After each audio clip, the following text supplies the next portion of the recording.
Hello everyone, welcome to Internet Learning. Hope you all are doing well. So today we are going to start with chapter number 9 of class 11 geography, and the chapter's name is Atmospheric Circulation and Weather Systems.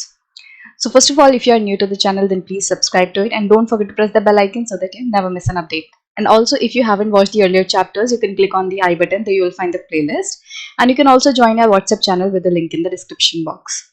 So let's start with our today's chapter, Atmospheric Circulation and Weather System. So chapter number 7 से हमने atmosphere के बारे में पढ़ना शुरू किया था। हमने एटमॉस्फेयर के बारे में जाना कि क्या क्या लेयर्स होते हैं, हर एक लेयर के क्या फीचर्स हैं। उसके बाद हमने सोलर इंसुलेशन के बारे में जाना कि जो सन की रेडिएशन है वो किस तरीके से काम करती है, किस तरीके से अलग अलग अर्थ के हिस्सों पर अलग अलग अमाउंट में सोलर रेडिएशन रिसीव होती है और वो किस तरीके से हमारे यहाँ पे टेम्परेचर या हीट को अफेक्ट करती है। अब हम एटमॉस्फेयर के एक और एस्पेक्ट को स्टडी करने वाले हैं जो कि है एटमॉस्फेरिक सर्कुलेशन। हमने लास्ट वीडियो में ही कहीं ना कहीं इस चीज के बारे में जिक्र किया था कि जब सोलर इंसुलेशन आती है धरती पे तो उसकी वजह से टेम्परेचर में डिफरेंसेस आते हैं एंड टेम्परेचर में डिफरेंसेस के साथ साथ high pressure and low pressure बनता है, जिसकी वजह से एयर जो है वो हाई प्रेशर से लो प्रेशर की तरफ मूव करती है और इसी मूवमेंट ऑफ एयर को हम विंड कहते हैं। तो ये चीज हमने लास्ट वीडियो में भी डिस्कस की थी। तो जो विंड का एस्पेक्ट है, ये जो एयर की मूवमेंट का एस्पेक्ट है, इसको अब हम डिटेल में पढ़ेंगे कि किस तरीके से जो एयर है वो मूव करती है, क्या क्या फैक्टर्स हैं जो कि एयर को मूव करवाते हैं, अलग अलग जगह पे जो एयर की मूवमेंट है वो कैसी है, अर्थ के सरफेस पे एयर कैसे मूव करती है, अर्थ के सरफेस के थोड़ा ऊपर जाएं हम तो सर्कुलेशन कैसा होता है। तो ये सारी चीजें हम जानने वाले हैं। एंड चैप्टर के नाम में ही आप देख सकते हो वेदर सिस्टम, तो हम अलग अलग वेदर सिस्टम के बारे में भी जानेंगे कि अलग अलग जगह पे किस तरीके का वेदर रहता है और वो किस किस कारणों से इन्फ्लुएंस होता है। So let's start.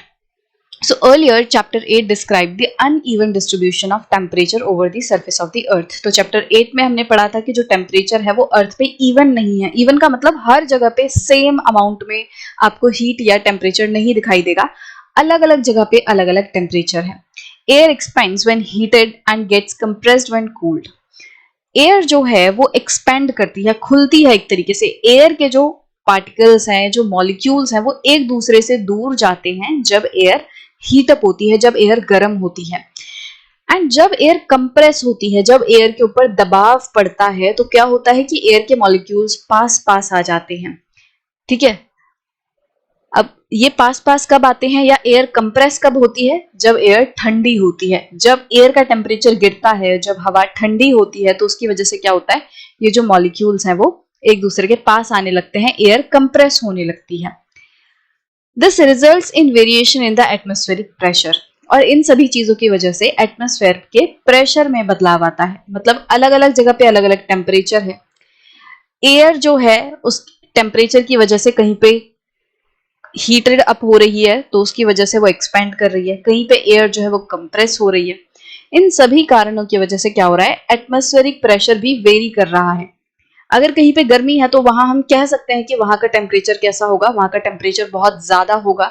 High temperature की वजह से एयर जो है वो एक्सपेंड करेगी और वहां पे जो प्रेशर है एयर का वो थोड़ा लो हो जाएगा।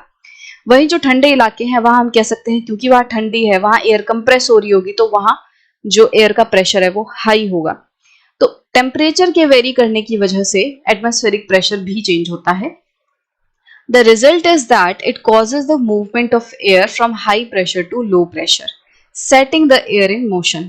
और इसका रिजल्ट ये होता है कि जब अलग अलग जगह पे आप अलग अलग प्रेशर देखते हो तो एयर जो है वो हाई प्रेशर से लो प्रेशर वाले इलाके पे मूव करने लगती है। और हम कह सकते हैं कि इस प्रेशर सिस्टम की वजह से अलग अलग जगह पे अलग अलग प्रेशर होने के कारण क्या होता है कि एयर में मोशन आ जाता है। पहले एयर स्थिर थी, पहले एयर स्टिल थी, there was no movement in air, but when there was pressure difference, एक जगह पे हाई प्रेशर था और दूसरी जगह पे लो प्रेशर था। हाई प्रेशर किस जगह पे होगा, कोल्ड इलाकों में होगा। लो प्रेशर किस जगह पे जनरली बनेगा, हीट वाले इलाकों पे लो प्रेशर बनेगा। ठीक है, तो ये जनरल हम बात कर रहे हैं कि टेम्परेचर के साथ जनरली जो प्रेशर है वो इस तरीके से कनेक्ट रहता है। आपको कहीं कहीं पे कुछ एक्सेप्शंस या कुछ डिफरेंसेस भी नजर आ जाएंगे। अभी जैसे जैसे हम पढ़ते जाएंगे तो चीजें आपको और समझ आ जाएंगी, बट इन जनरल हम कह सकते हैं कि जो एयर प्रेशर है वो कनेक्टेड होता है with the temperature of that place. अगर वहां का टेम्परेचर गर्म है तो प्रेशर लो होगा, अगर टेम्परेचर ठंडा है तो प्रेशर हाई होगा। अब होगा क्या कि जब प्रेशर में डिफरेंस आया तो हमने कहा कि हाई प्रेशर में क्या होता है, कंप्रेशन होता है। तो ये हमने दो जगह बना दी। ये अर्थ का सरफेस था, इस अर्थ के सरफेस पे there are two places, one is having high pressure. High pressure का मतलब कि जो एयर है वो नीचे की तरफ दब रही है, दबाव पड़ रहा है, ठीक है। तो एयर जो है वो कंप्रेस हो रही है। और एक जगह लो प्रेशर है। लो प्रेशर मतलब है एयर एक्सपेंड कर रही है, वो खुल रही है। और जब एयर हल्की होती है, एक्सपेंड करती है, तो वो ऊपर की तरफ उठती है। जब एयर ऊपर की तरफ उठेगी तो ये चीज हमने लास्ट चैप्टर में भी डिस्कस की थी कि ये जो नीचे वाला हिस्सा है ये खाली हो जाएगा। और इस तरफ हाई प्रेशर वाली जगह हमें क्या दिख रहा है कि पूरी ऊपर की हवा नीचे की तरफ आ रही है, दब रही है। अब जब हवा ऊपर से दबती जाएगी तो यहाँ नीचे हमें क्या देखने मिलेगा, यहाँ तो अर्थ का सरफेस है, ऊपर से एयर आए जा रही है और यहाँ पे इकट्ठा होती जा रही है।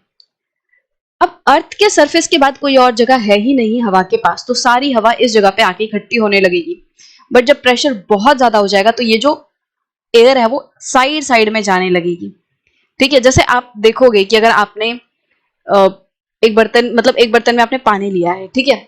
उस पानी के ऊपर अगर आप हाथ से दबाओगे तो क्या होगा, आपके हाथ के दबाव के कारण जो पानी है वो आपके हाथ के नीचे से हटकर साइड साइड में चला जाएगा, ठीक है। तो जैसा पानी के साथ होगा ऐसा ही एयर के साथ भी होगा। अगर ऊपर से दबाव पड़ रहा है, अगर ऊपर से यहाँ प्रेशर पड़ रहा है, तो धीरे धीरे करके क्या होगा, जब प्रेशर बहुत ज्यादा हो जाएगा तो ये जो हवा है वो साइड साइड में एस्केप करने लगेगी। और जब ये हवा एस्केप करेगी तो कहां पे जाएगी, जहां इसको जगह मिलेगी। और इसको जगह कहां मिलेगी, इधर पे जगह मिलेगी जहां पे लो प्रेशर है। यहाँ खाली हो गया था ना एरिया, तो इधर पे ये लो प्रेशर की तरफ आ जाएगी। तो ये रीजन है कि क्यों हवा हाई प्रेशर से लो प्रेशर की तरफ ही जाती है। मतलब आप ये भी सोच सकते हो कि हवा जो है वो लो प्रेशर से हाई प्रेशर की तरफ क्यों नहीं आ रही। उसका रीजन ये है कि लो प्रेशर की तरफ तो एयर ऊपर उठ गई, तो यहाँ जगह खाली बच गई। और हाई प्रेशर की वजह से हवा नीचे आ रही है, तो नीचे जब वो बहुत ज्यादा नीचे आती है तो वो साइड साइड में एस्केप करने लगती है। और साइड में एस्केप करके वहीं जाएगी जहां खाली जगह होगी, तो खाली जगह उसको लो प्रेशर वाली तरफ मिलेगी। अब वो यहाँ पे आके इस गैप को फिल इन करने लगेगी। लो प्रेशर की वजह से जो ये गैप हुआ था, अब यहाँ पे एयर उस गैप को फिल इन करने लगेगी। तो इस तरीके से हवा जो है वो high pressure to low pressure move करेगी। और इसी मूवमेंट ऑफ एयर को हम क्या कह देते हैं, विंड कहते हैं। You already know that air in horizontal motion is wind. तो आपको ये चीज पता ही है कि हॉरिजॉन्टल मोशन में जब एयर मूव करती है तो उसे हम विंड कहते हैं। तो atmospheric pressure also determines when the air will rise और सिंक।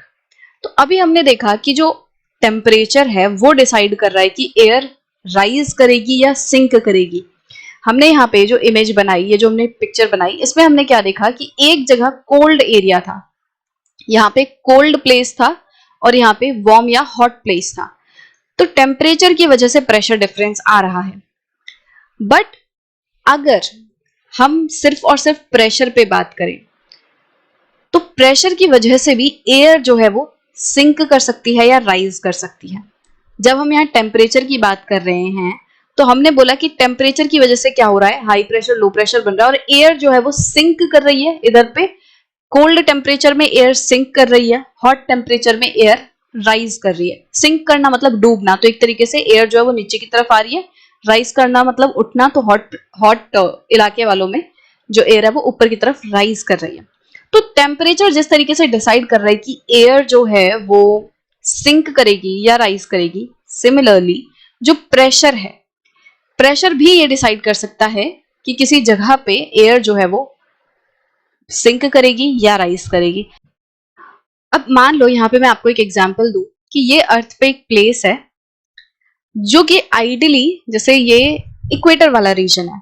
अब ये इक्वेटोरियल रीजन है तो इस पे आइडियली क्या होना चाहिए, बहुत ज्यादा हीट होनी चाहिए, ये प्लेस हॉट होना चाहिए। बट है क्या, यहाँ पे पहाड़ है, एक बहुत ऊंचा सा पहाड़ है। अब आप थोड़ी देर बाद, मतलब थोड़ी देर आगे चल के ये पढ़ोगे कि जैसे जैसे हम ऊपर जाते हैं तो एयर जो है वो लाइट होने लगती है, या उसका मतलब ये है कि एयर का जो प्रेशर है वो कम होने लगता है, लो प्रेशर होता है। जैसे आप हायर ऑल्टीट्यूड पे भी जाते हो तो वहां पे आपने सुना होगा कि यहाँ एयर का प्रेशर बहुत लो है, जो पहाड़ की चोटियां होती है, जो ऊंचे ऊंचे पहाड़ होते हैं, ठीक है। तो जब यहाँ लो प्रेशर होगा तो कंपैरेटिवली इस जगह पे, ये सरफेस पे हाई प्रेशर होगा। और जब यहाँ पे कंपैरेटिवली हाई प्रेशर होगा तो एयर कैसे मूव करेगी, वो ऊपर की तरफ राइज करेगी इस लो प्रेशर वाले एरिया की तरफ। अब यहाँ पे देखो, यहाँ टेम्परेचर डोमिनेटिंग रोल प्ले नहीं कर रहा है। यहाँ पे जो एयर का राइज और जो एयर का सिंक है वो किस वजह से हो रहा है, मेनली प्रेशर डिफरेंस के कारण हो रहा है। यहाँ टेम्परेचर से चीजें बहुत ज्यादा इन्फ्लुएंस नहीं हो रही हैं। अब मान लो अगर टेम्परेचर से इन्फ्लुएंस होती तो चीज कैसी होनी चाहिए थी। अगर टेम्परेचर से इन्फ्लुएंस होता तो क्या कहते हम कि भाई यहाँ सरफेस है, सरफेस पे क्या है, हॉट एरिया है, हॉट एरिया है तो यहाँ पे लो प्रेशर होना चाहिए। बट पहाड़ पे हम क्या कहते हैं, पहाड़ की ऊंचाई पे जैसे जैसे हम जाते हैं तो टेम्परेचर लो होता है, और टेम्परेचर लो होता है तो उसकी वजह से क्या होना चाहिए, प्रेशर जो है वो हाई होता है, प्रेशर हाई होना चाहिए। तो हवा जो है वो ऊपर से नीचे की तरफ आनी चाहिए, पर ये चीज तो नहीं हो रही। एक्चुअल चीज तो ये वाली हो रही है कि नीचे से ऊपर की तरफ हवा जा रही है। तो कहने का मतलब ये है कि हर जगह टेम्परेचर इंपॉर्टेंट रोल प्ले नहीं करेगा। कभी कभी जो चीजें हैं वो प्रेशर पे भी डिपेंड करेंगी। मेन इंपॉर्टेंट रोल या डोमिनेटिंग रोल प्रेशर निभाएगा, कहीं कहीं पे टेम्परेचर निभाएगा कि टेम्परेचर के हिसाब से चीजें चल रही है कि हाई टेम्परेचर होगा, लो प्रेशर होगा तो फिर हाई प्रेशर से उसकी तरफ हवाएं आएंगी। और कभी कभी क्या होगा कि जो डोमिनेटिंग रोल है वो एटमॉस्फेरिक प्रेशर निभाएगा कि एटमॉस्फेरिक प्रेशर उस जगह पे क्या है, तो उस हिसाब से एयर जो है वो सिंक या राइज करेगी। हालांकि आप देखोगे कि ये जो एटमॉस्फेरिक प्रेशर है एंड टेम्परेचर है ये ज्यादातर साथ साथ ही चलते हैं, ये दोनों एक दूसरे से लिंक होते हैं। अब आगे चल के हम इस टॉपिक को, ये जो मैंने आपको समझाया है, इसको हम mountain breeze and valley breeze के वाले टॉपिक में पढ़ेंगे। आगे चल के आपके इसी चैप्टर में टॉपिक है माउंटेन एंड वैली ब्रीज, तो उसमें हम इसको डिस्कस करेंगे और अच्छे से समझेंगे कि किस तरीके से यहाँ पे प्रेशर भी काम कर रहा है और इससे थोड़ा बहुत कनेक्टेड टेम्परेचर भी है। तो ये चीजें जो है वो ज्यादातर साथ में काम करेंगी। बट वैसे आपको समझना जरूरी है कि हाँ, एयर का जो सिंक है और एयर का जो राइज है वो टेम्परेचर की वजह से भी हो सकता है और प्रेशर की वजह से भी हो सकता है। The wind redistributes the heat and moisture across the planet, thereby maintaining a constant temperature for the planet as a whole. अब लास्ट चैप्टर में हमने एक टॉपिक पढ़ा था, variation in the net heat budget at the earth surface. उसमें हमने देखा था कि अर्थ के सरफेस पे क्या होता है, जो सरप्लस हीट वाले इलाके होते हैं वो क्या करते हैं, वो अपनी हीट जो है उन इलाकों में पहुंचा देते हैं जहां पे डेफिसिट हीट है, जहां पे हीट की कमी है। मतलब कि जो इक्वेटोरियल रीजन है, जो इक्वेटर वाला रीजन है, वहां पे क्या होता है, वहां पे मैक्सिमम हीट रिसीव होती है, वहां पे होता है हीट का सरप्लस। तो ये क्या करते हैं, ये सरप्लस वाले इलाके से जो डेफिसिट वाला इलाका है, जो पोलर रीजन्स है, वहां पे क्योंकि हीट बहुत कम आती है तो विंड क्या करती है, वो इधर से इधर वाले इलाके पे, मतलब सरप्लस वाले इलाके से डेफिसिट वाले इलाके में हीट को शेयर कर देती है। तो यही चीज यहाँ पे बोली गई है। अगर आपने लास्ट वीडियो में वो वाली वीडियो देखी होगी, टॉपिक समझा होगा, तो ये चीज आपको बहुत अच्छे से समझ आएगी कि किस तरीके से जो विंड है वो क्या करती है, वो हीट को रीडिस्ट्रीब्यूट कर देती है। अब इस चैप्टर में भी आपको ये चीज और अच्छे से समझ आ जाएगी कि विंड जब एक जगह से दूसरी जगह चलती है तो ऐसा नहीं है कि हवा बस चल रही है, उसके पीछे कोई कारण है।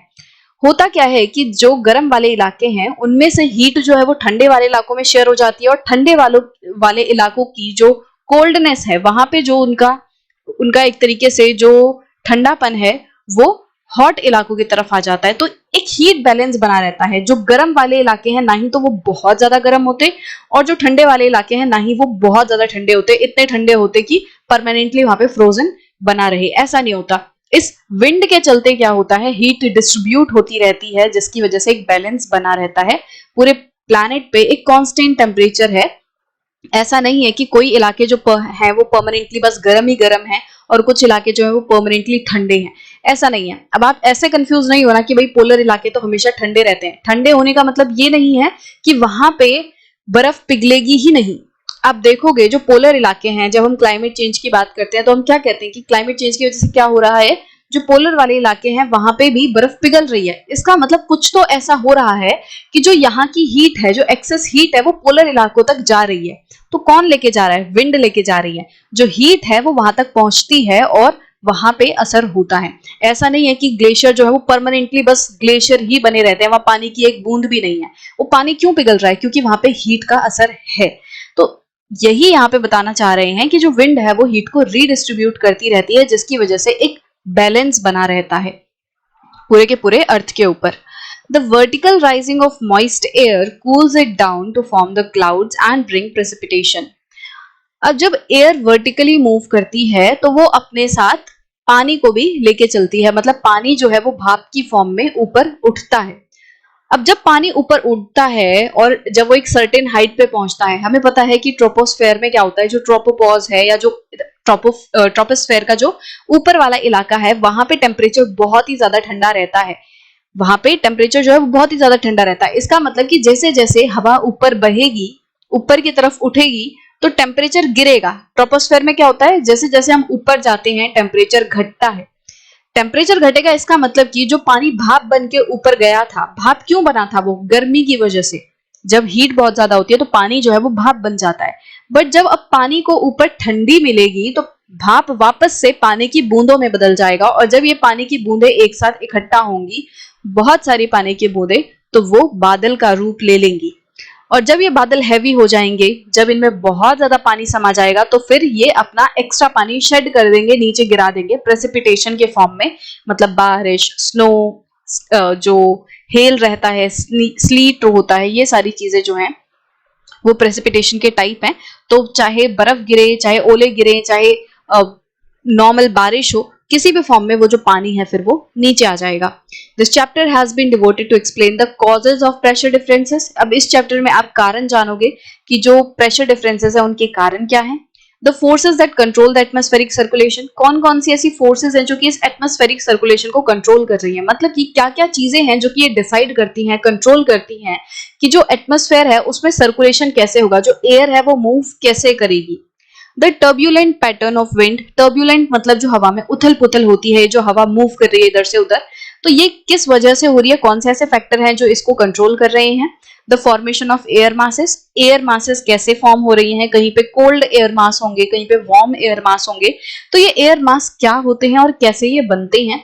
The disturbed weather when air masses interact with each other and the phenomenon of violent tropical storms, जब दो अलग अलग तरीके के एयर मासेस मिलते हैं तो वेदर किस तरीके से डिस्टर्ब होता है, किस तरीके से बहुत ही अलग तरीके का वहां पे वेदर होता है। तो जैसे एक वार्म एयर मास और जब एक कोल्ड एयर मास मिलेंगे आपस में, तो वहां पे उनके इंटरेक्शन में जो वेदर होगा वो बहुत अलग ही तरीके का होगा। तो वो क्या होता है, किस तरीके से उसमें फीचर्स रहते हैं। इसके साथ साथ जब ट्रॉपिकल स्टॉर्म्स आते हैं तो वो क्यों आते हैं, एयर किस तरीके से मूव करती हैं जिसकी वजह से ट्रॉपिकल स्टॉर्म आता है, ट्रॉपिकल स्टॉर्म के फीचर्स क्या हैं, ये सारी चीजें हम इस पूरे चैप्टर में पढ़ने वाले हैं। अब नेक्स्ट वीडियो में हम प्रॉपर चैप्टर जो है वो शुरू करेंगे, जिसमें हम सबसे पहला टॉपिक पढ़ेंगे कि एटमॉस्फेरिक प्रेशर क्या है, क्योंकि जब हमें प्रेशर समझ आएगा तभी हमें आगे फिर ये जो सर्कुलेशन है, एटमॉस्फेरिक सर्कुलेशन, वेदर सिस्टम, ये सारी चीजें जो है वो हमें समझ आ पाएंगी। तो एक एक करके हम सारी चीजों को समझेंगे और फिर सारे पॉइंट्स को कनेक्ट करके पूरा सिस्टम समझेंगे कि आखिर होता क्या है हमारे एटमॉस्फेयर में।